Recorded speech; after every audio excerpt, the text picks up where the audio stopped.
First off, congratulations again. And I watched the original show, and it was just it was a treasure. And it's bananas, isn't it incredible? Amazing. Yeah. So, I know that where you drew your inspiration from, but how did you get prepared for your role? Because you're one of the bad girls and you're one of the good girls.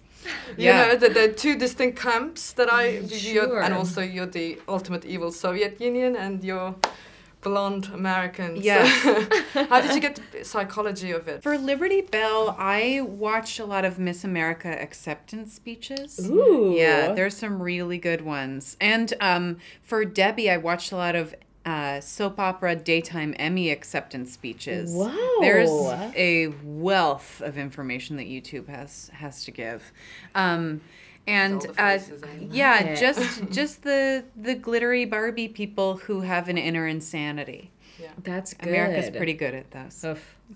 I took a lot of inspiration from Ninochka, the Russian baddie from the original Glow, and would watch some of her sketches and some of her fights as well. I was really going for more of like a Boris and Natasha kind of campy Russian thing, but I also mined a lot from the Russian actor on our show who plays the manager of the Glowtel where we all live. Yeah. He is really Russian, and so when he was on set, I would sit with him and let him regale me with tales of like really depressing Russian stories, and sort of listen to his accent and get the whole general vibe. It was really valuable. So it's back to real life merge into the set because you have a scene where you actually take advice from... Yeah, and then I just was doing it. I was like, oh good, they wrote in exactly what I should do. It's like the script is a set of instructions for how to act.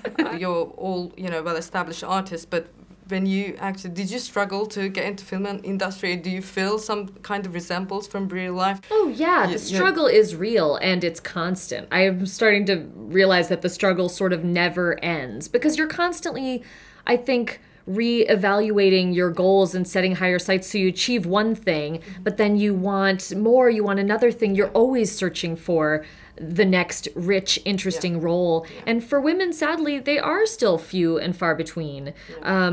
So in that way, I certainly could relate to our characters. And I think that even though the show is set in the 80s, it is a strong commentary about the way that women are treated in Hollywood today. Yeah, and it can be a blessing and a curse to do what you love for a job, and to have your passion be what's driving you. It can feel really heartbreaking when it doesn't go exactly the way that you want it to go, or that you don't get to do it every day. Yeah. I think something that they don't tell you a lot is no matter what level of success you have as an actor, a lot of time is spent trying to get that next job. So, Netflix is now changing the filming industry. So how do you feel of reaching broader audience now that it's going to launch in Turkey as well? It's so exciting. I've never worked on something where all episodes drop at the same time all over the world. It's so cool.